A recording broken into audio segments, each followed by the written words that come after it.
معنا عبر الهاتف الأستاذ عبد الرؤوف حموش، رئيس الاتحاد الوطني للصحفيين والإعلاميين الجزائري. أهلا وسهلا أستاذ عبد الرؤوف.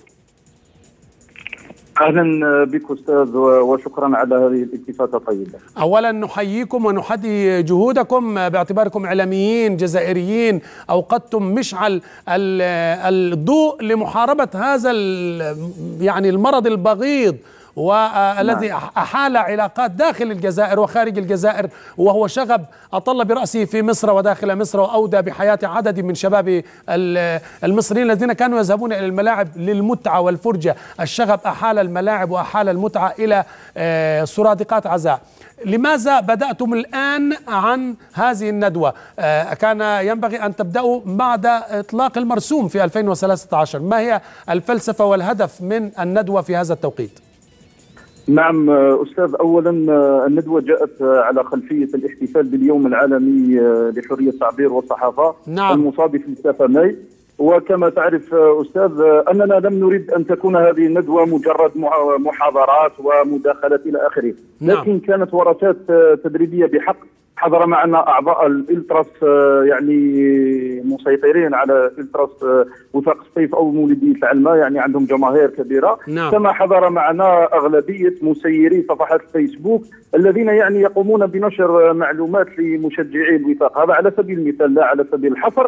يعني تعرف أنه التوقيت هو يعني كان رمزي ليوم حرية التعبير والصحافة، لكن للعلم فقط أنه كنا برمجنا هذا الملتقى يعني منذ شهر أكتوبر 2014، وهذا طبعا تماشيا مع السياسة التي تسير بها كل الأجهزة تقريبا، وهي سياسة لا للعنف.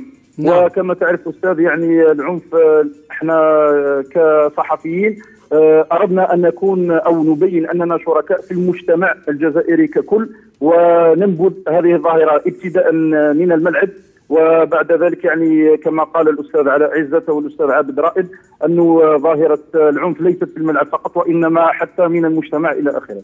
نعم.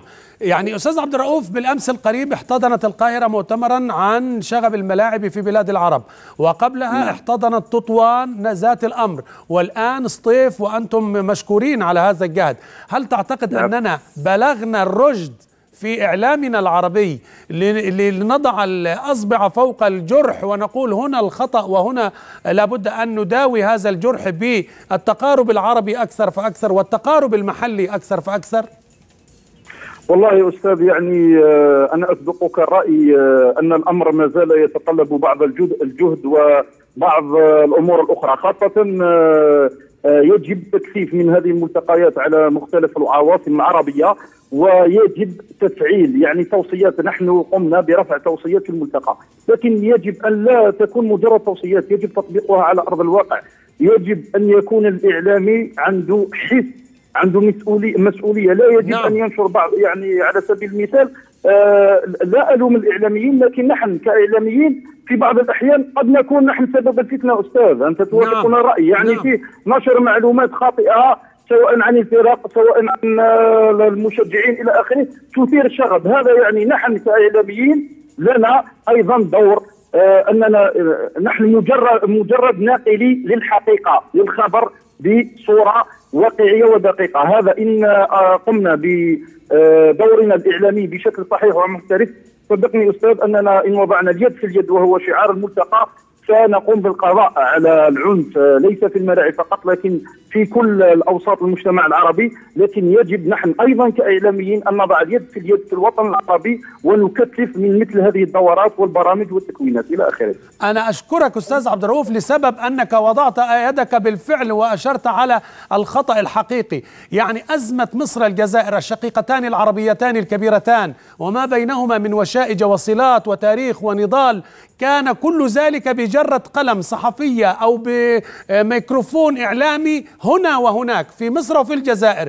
كدنا أن نصل إلى قطيعة، لكن تدخل الحكماء من أمثالك وأمثال كثر في الوطن العربي. أشكرك أنك وضعت أصبعك على الجرح، وأضم صوتي لصوتك من خلال منبر ملاعب العرب في النهار رياضة. سندعو قريبا لمؤتمر برعاية ملاعب العرب تشاركون أنتم فيه وأشقاؤنا في المغرب وفي كل قطر عربي من أجل الوصول لميثاق شرف إعلامي عربي يدعو إلى التقارب وينبذ الشغب، أليس كذلك؟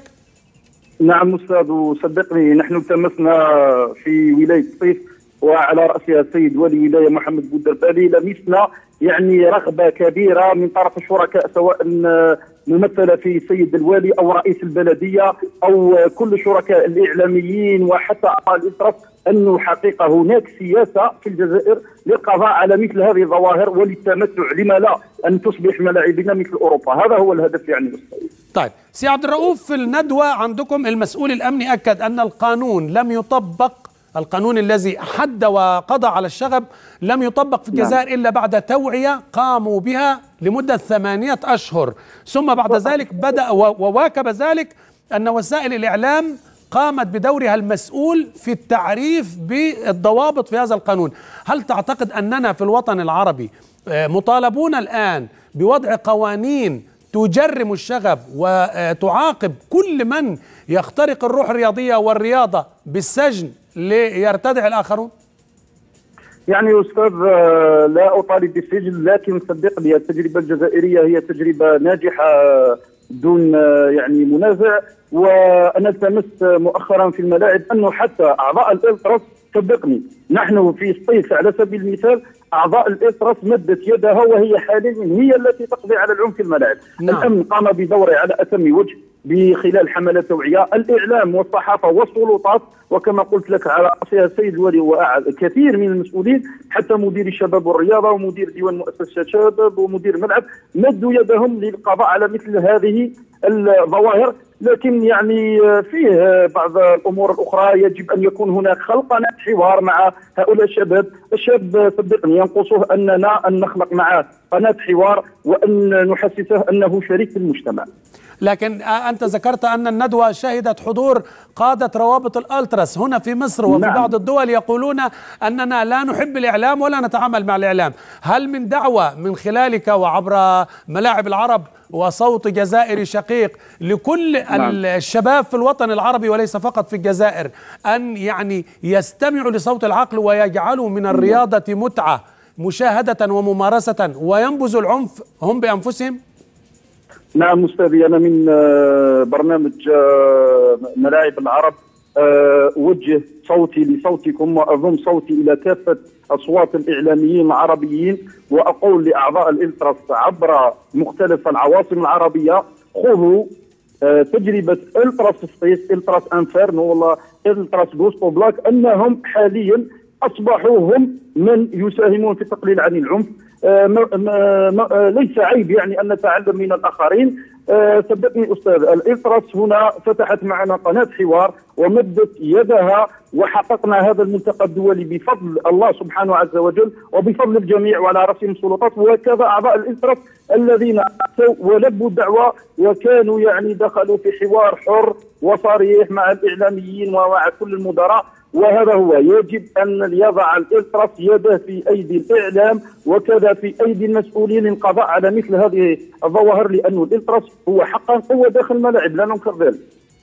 أنا بشكرك شكرا جزيلا الزميل العزيز الأستاذ عبد الرؤوف حموش، رئيس الاتحاد الوطني الجزائري للصحفيين والإعلاميين، كنت معنا من العاصمة الجزائرية الجزائر، ونبارك لكم نجاح هذا المؤتمر ونبارك لأشقائنا في الجزائر القضاء